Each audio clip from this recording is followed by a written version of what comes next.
What's up, Nitro Gang?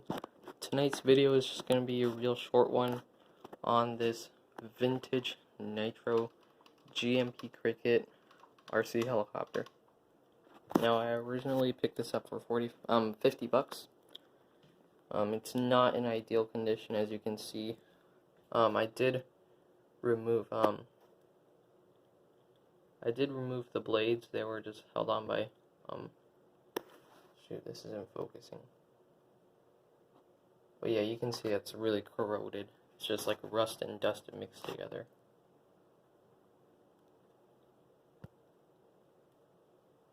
Yeah, okay, whatever. It's not focusing. But yeah, you can see these are actually wood, these fly bar paddles.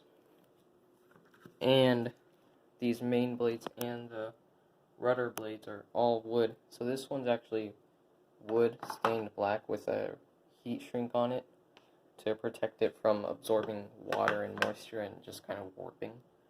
But yeah, these are unprotected, so you can see that weathering on there. So yeah, but this thing, the carburetor is seized, motor is seized, it cannot turn, pinion isn't, but that's because there's a clutch. Can't move this at all. It's fixed. Linkages are pretty rusty as well as the screws. And keep in mind, this is from 1980, so it's been in storage for quite some time. And here we have the canopy. It's pretty cracked, but yeah, whatever. And you can see we have a JR receiver with these alkaline batteries. I don't know when these are from. These are the original ones that came with when I bought this. And you can see these micro servos. These are probably all analog.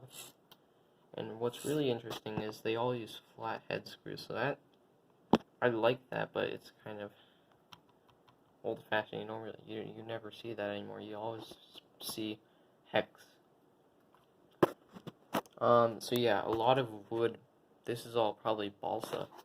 And yeah, a lot of just wood being used on the whatchamacallit, just the fuselage.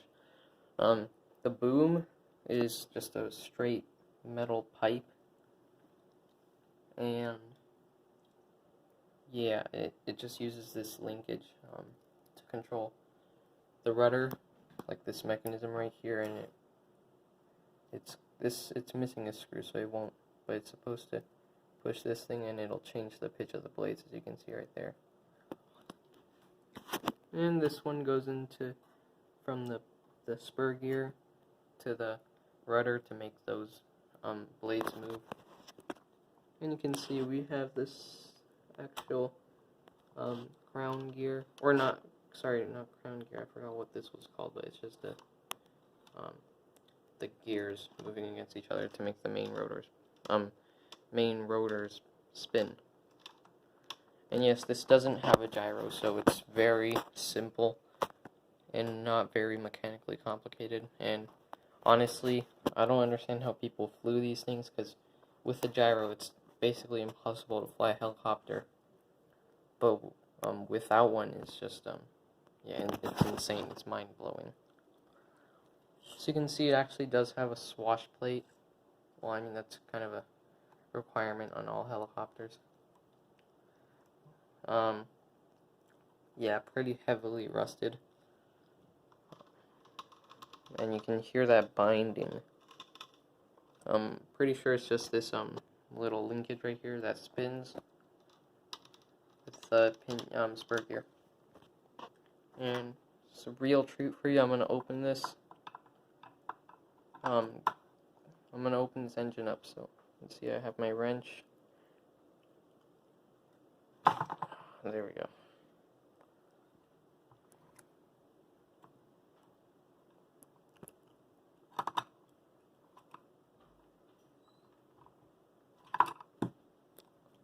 Oh man, that is black.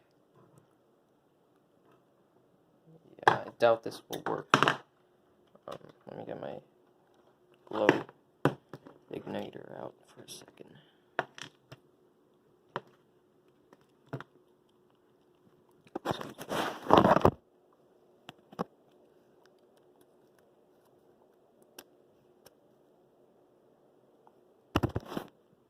you can see, I have it hooked up to my igniter. No conductivity whatsoever, it says on the meter. So it's probably just all corroded. Let me get it out of there. Yeah, you can see it's pretty heavily rusted. And it has oil on it, I guess. So yeah, that's not working. One interesting thing that I did notice, it seems to have a guard over the little platinum coil. I guess they just used guards back then. You never see this on regular glow plugs anymore. They always just have the coil exposed. Can't really see anything in there, but yeah, the piston it is seized. So yeah, and all of these this one the high speed does work, but most of these screws are also just rusted on, and you can't really move them. So this is pretty bad condition. Interesting thing that I noticed is that this is like full, just cut aluminum or steel or whatever they used. Looks pretty ancient. This is one of the first ever helicopters, like RC helicopters, ever made. So yeah, it's just very primitive. Turn it over. As you can see, it only has one fuel tank, no header tank, so that's kind of, I guess they probably didn't think of that before. As you can see, most nitro helicopters always have a header tank, so you have your main tank, and then you have a header tank to stop the foaming, as this one does too, right up there, and it has the main tank inside there. But yeah, nothing interesting in fuel tank. What's interesting is that the fuel tubing is still not cracked at all. It's not brittle. So that was pretty interesting. But yeah, other than that, that's the helicopter, as you can see right there. Yeah, as I mentioned, I did take out the screws and took off the blades because I'm going to be selling this through eBay, and it's just kind of a hassle. Shipping with eBay, so I want to make the object small as possible, and the blades take up a lot of space and are really fragile, so I just decided to take those off. Yeah, shipping through eBay is like $200 to New York for like something this size, so it's kind of really stupid. But yeah, whatever. That's it for this video. Thanks for watching, Nitro Gang. Next video will be the running of that Savage 25. Thanks for watching, and I'll see you next time.